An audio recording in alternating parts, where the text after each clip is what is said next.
We'll talk about Europe later in the show, of course. How could we do a Claret and Blue podcast without mentioning the European tour? Brighton, Brentford had brilliant seasons. Fulham having a great season, and I suppose they're surpassing their expectations. Maybe fans expect Villa to be up in the top half and don't expect Fulham to do that. Fulham one of the favourites to go down, weren't they? So yes, they are having a great season. We're above Fulham now, 2 points behind the other two, like I mentioned, 6 points off Newcastle, which we're not going to catch Newcastle, and that's not the aim. We'll go for top four. Like I said, we'll talk about Europe later in more detail, but it's not out of the realms of possibility that if Villa can string another few wins together, and following up Chelsea with Leicester and Forest, two sides that are Leicester in free fall. I think they've picked up 1 point since they beat us at Villa Park 6-7 games ago. We've won 4 and drawn 1 in that time, I think. Vastly different. Forest that can pick up points here and there, but ultimately aren't a great side. If Villa can then be talking this time next week about another 4 points, 6 points, it's a genuine possibility that Villa could qualify for some kind of European football this season. If we kind of were in a time capsule now and was like playing this back to ourselves back in October, November, you go, what are these? These guys are doing some kind of like hypothetical scenario podcast. What are they talking about? Yeah, I don't actually have the stats to my on my screen, but I don't know how many points we were away, say, after we beat Brighton. It must have been, 20 maybe? Or was that maybe too much? I have no idea, but that's what it felt like, because it was, obviously climbing out of relegation trouble as we were the season previous when we just brought Gerrard in. So we are probably supposed to be in and around this current position in terms of league standing between 9th and 12th. I think that was where people probably thought we'd finish. I think being 2 points away from European football and what is it, like 4 or 5, maybe 6 from Newcastle. But obviously we play Newcastle, so that can sort of come down that points. And we play Brighton, Brentford and Fulham as well. Yeah, it's all there to sort of be, to play for. But I'd also say that there's a lot going on in the Premier League in terms of there's 9 teams fighting for relegation. There's 6 teams going for top 4. There's Chelsea having a bad season. So in general, you're not going to hear anything about the team that has been in mid-table for the last couple of weeks being it's only sort of Villa fans it's only us that care about Villa enough to think, actually, by the way, we are here and we're climbing the league and we've got the most points of any of the club, bar the best 2 teams in European football.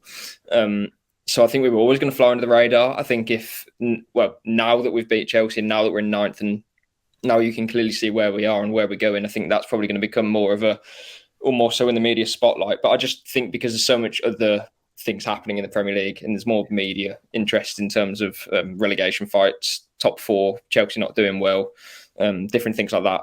The middle of the table where Villa were, or in 11th for like 3 or 4 months, people have sort of just lost interest in us, if that makes sense, apart from us Villa fans who know what a brilliant job Emery's been doing. I'm not too sure about European football, but because we play the teams ahead of us, then there's every chance. If you get European football, you get it on merit. You don't just get it because some teams aren't playing well, like Chelsea or whatever. We've still got a lot of work to do to get there, but it's absolutely possible. Yeah, I've just looked at a Premier League table. Date range from July to October 24th, the day that Emery was appointed. Villa played 12 games with 12 points.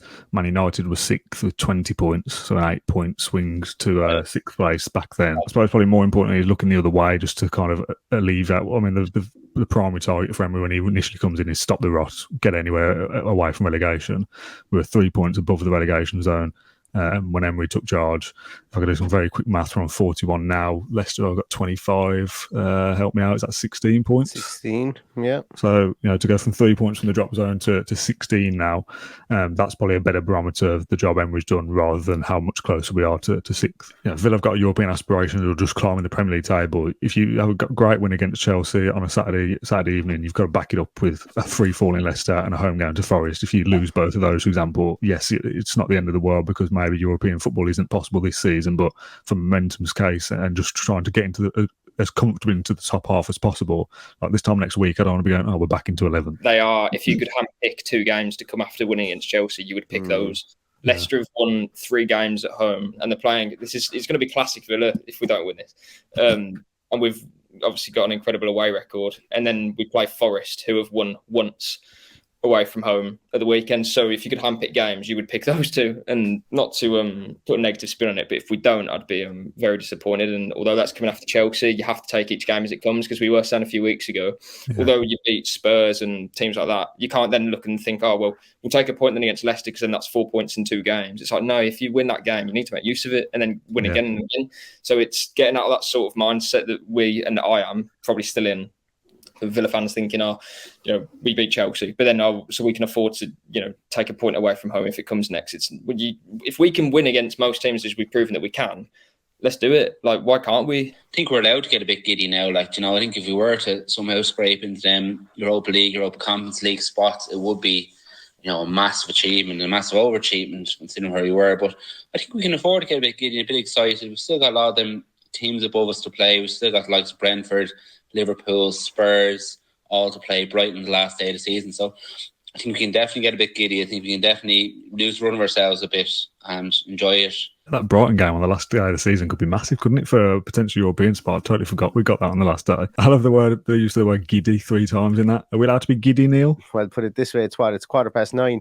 I'd say if we were to do this again at 11 o'clock, I'd be rather giddy now tonight, because you got to celebrate the wins, you got to celebrate the successes, and you got to celebrate the good times, because they don't come around too often. Well, even if they do come around too often, you got to celebrate them, because they could always be the last time that you have a good run of form. You've got the great infrastructural projects that are going on with the club at the moment, which I think are really, really, like, there's some really great stuff going on from that point of view. You've got owners who are bought in, and if you want to keep those good things rolling, you got to have successes, and you got to like it, and you got to celebrate it. So we're here for a good time, not for a long time. So you got to understand that too as well when the good days come along. In a word, or as simple as you can make your answer, both of you. We'll go with Neil first. European football, Neil, this season, yes or no? No.